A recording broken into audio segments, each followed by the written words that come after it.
ကျွန်တော်ကဒီကောင်းစဉ်ကိုပေးလိုက်တဲ့အချိန်မှာပြုံးကနေစိတ်ထဲမှာပြန်စမမြန်မာနိုင်ငံတော်လို့ပေးလိုက်တော့ကျွန်တော်သားကနေတဆင့်ကောင်းစဉ်ကိုပေးလိုက်တော့ပထမဆုံးကျွန်တော်သားမေးတယ်စရုထမြန်မာနိုင်ငံတော်ကဘယ်ရောက်သွားလို့လဲကျွန်တော်မေးပါတယ်အဲ့တော့ကျွန်တော်ကလည်းသားမသိပါဘူးပပဖေးစိတ်ကူးနဲ့အဖေပြောထားတာပါဆိုကျွန်တော်ကပြောလိုက်ပါတယ်သူ့ကိုလည်းကျွန်တော်မရှင်းပြပါဘူးသူကဒီနေ့တော့ကျွန်တော်ပြိဿကိုရှင်းပြပါမယ်ကျွန်တော်တို့အားလုံးသမိုင်းမှာသင်ခဲ့တာကပထမမြန်မာနိုင်ငံ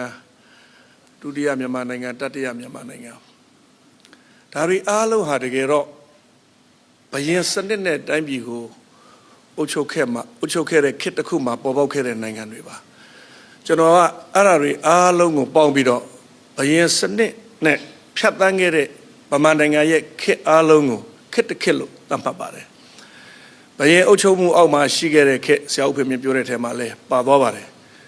ကြေးတော်မျိုးကျွန်တော်မျိုးနဲ့အရှင်နဲ့ကျွန်တော်တို့ကဒီလိုဆက်ဆံပါတယ်ကျွန်တော်တို့ကကျွန်အဆင့်ပဲရှိပါတယ်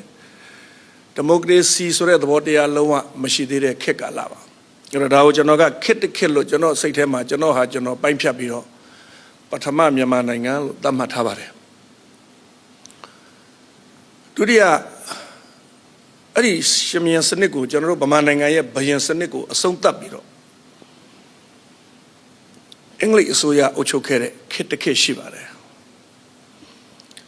တပားကျွန်အဖြစ်နဲ့ကျွန်တော်တို့ကနေခဲ့ရပေမဲ့ရှင်မင်းအောက်မှာနေရတဲ့ကျွန်ဘွားနဲ့တော့နည်းနည်းလေးတော့ကွာပါတယ်ဒါလည်းခေတ်တစ်ခေတ်ပါပဲရှင်မင်းနေရာမှာအင်္ဂလိပ်အစိုးရကဝင်အုပ်ချုပ်တယ်အင်္ဂလိပ်ကအရှင်ကျွန်တော်တို့ဗမာနိုင်ငံသားကတော့ကျွန်ပဲရှိပါသေးတယ်အဲ့ဒီမှာအုပ်ချုပ်ရေးပုံစံပြောင်းသွားတဲ့အတွက်အဲ့ဒီအင်္ဂလိပ်အစိုးရအုပ်ချုပ်ခဲ့တဲ့ကာလတစ်ခုကိုဒါဒုတိယမြန်မာနိုင်ငံလို့ကျွန်တော်ကခေတ်တစ်ခေတ်အနေနဲ့ပိုင်းခြားပြီးတော့ဒီလိုသတ်မှတ်လိုက်ပါတယ်အဲ့ဒီကနေအင်္ဂလိပ်ကိုတော်လှန်ပြီးတော့လွတ်လပ်ရေးယူခဲ့တယ်ဆရာဖေမြင့်ပြောသွားတဲ့ထဲမှာပါပါပြီ1948ကနေဆရာတော့90တပိုင်း58တပိုင်း58နဲ့60ဦးတပိုင်း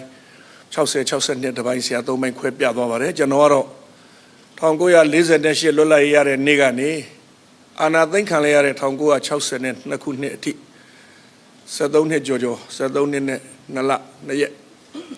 ဒါကိုကျွန်တော်တို့တိုင်းပြည်ရဲ့ဗမာနိုင်ငံရဲ့ခေတ်တစ်ခေတ်လို့သတ်မှတ်ပြီးတော့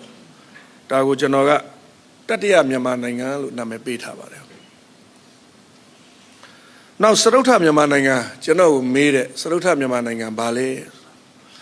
1962ခုစစ်တပ်ကအာဏာသိမ်းသွားပြီးတဲ့နောက်တောက်လျှောက်ဒီကနေ့မတိုင်မီမိနစ်တနေ့အထိစစ်တပ်ကပုံစံမျိုးစုံနဲ့တိုင်းပြည်ကိုအုပ်ချုပ်ခဲ့တဲ့ကာလတစ်ခုကိုစရုထမြန်မာနိုင်ငံလို့ကျွန်တော်ကနာမည်ပေးလိုက်ပါတယ်ပြန်စမ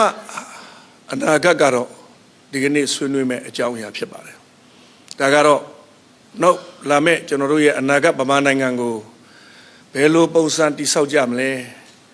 ကျွန်တော်တို့တိဆောက်ခြင်းတဲ့ပုံစံမှာစိန်ခေါ်မှုတွေဘယ်လောက်ထိအောင်ရှိနေသလဲဆိုတဲ့ဒီရှုထောင့်ကနေကျွန်တော်တို့ဆွေးနွေးသွားမယ်ပြန်စမမြန်မာနိုင်ငံဖြစ်ပါတယ်